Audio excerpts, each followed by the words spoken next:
வணக்கம். SP engineering Salem. இன்றைக்கி நாம் எங்கே வந்திருக்கோம்னு பார்த்தீங்கன்னா திருநெல்வேலி. இவங்க நம்மக்கிட்ட 4 cavity fly ash brick machine automatic தான் புக் பண்ணியிருந்தாங்க. அதுக்கான ஃபிட்டிங் ஒர்க்லாம் முடிச்சுட்டு இப்போ மிஷின் வந்து எம்டியாக ரன் பண்ணி பார்த்துட்ருக்காங்க. மிஷின்லாம் கரெக்டாக மூவ் ஆகுதா அப்படின்னு சொல்லிட்டு. இப்போ ஃபிட்டிங் ஒர்க் முடித்த உடனே நம்ம மிஷினை ரன் பண்ணி ஸ்டார்ட் பண்ணியாச்சு. பார்த்திங்கன்னா பேன் மிக்சரில் வந்து மிக்ஸ் ஆகிட்டுருக்கு. பேன் மிக்சரில் நம்ம என்னென்ன மெட்டீரியல் யூஸ் பண்ணுவோம்னு பார்த்தீங்கன்னா fly ash, crusher powder, crusher waste, cement, இந்த 4 மெட்டீரியல் யூஸ் பண்ணி தான் நம்ம ஃப்ளை ஆஷ் பிரேக் தயாரிச்சிட்ருக்கோம். இப்போ பார்த்தீங்கன்னா பேன் மிக்சர்லேருந்து மண் மிக்ஸ் ஆகி உங்களுக்கு டேரெக்டாக வந்து இந்த ஆப்பர்லேயே கொட்டிடும். ஆப்பர்லேருந்து உங்களுக்கு ஆட்டோ ஃபீடர் மூலயமா கல் ப்ரொடக்ஷன் ஆகும். நீங்கள் இந்த மிஷினில் ஒன்ஸ் பேன் மிக்சரை லோட் பண்ணிட்டீங்கன்னா உங்களால் 70லேருந்து 80 கல் வரைக்கும் ப்ரொடக்ஷன் பண்ண முடியும். இந்த மிஷினில் பார்த்தீங்கன்னா ஒரு ஸ்ட்ரோக்குக்கு 4 கல் வரும். ஒரு நிமிஷத்துக்கு 4 ஸ்ட்ரோக்கு. ஸோ உங்களால் ஒரு நிமிஷத்துக்கு 16 கல் வரைக்கும் உங்களால் ப்ரொடக்ஷன் பண்ண முடியும்.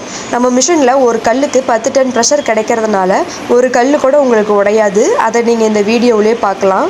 நம்ம மிஷினில் என்ன பெனிஃபிட்னு பார்த்தீங்கன்னா இந்த ஆட்டோ ஃபீடர் தான். இந்த ஆட்டோ ஃபீடர் இருக்கிறதுனால மண் வந்து பார்த்தீங்கன்னா டையில் வந்து ஈவனாக ஃபில் ஆகும். கல் அடித்து வரும்போது கல் அன்ஈவனாகவும் இல்லாமல் ஈவனாகவும் இருக்கும். கல்லும் ஃபினிஷிங்காக இருக்கும்.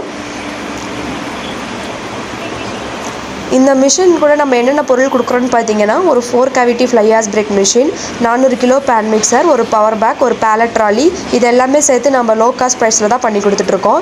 நம்மக்கிட்ட இந்த மாடல் மட்டும் இல்லாமல் நம்மக்கிட்ட 6 பிரேக்ஸ் வர மாதிரி மிஷினும் இருக்குது. இன்டர்லாக் மாடலும் இருக்குது. உங்களுக்கும் இந்த மாதிரி மிஷின் வேணும்னு நினச்சிங்கன்னா ஸ்க்ரீனில் தெரியிற நம்பருக்கு கால் பண்ணி உங்கள் ஆர்டரை ப்ளேஸ் பண்ணிக்கோங்க.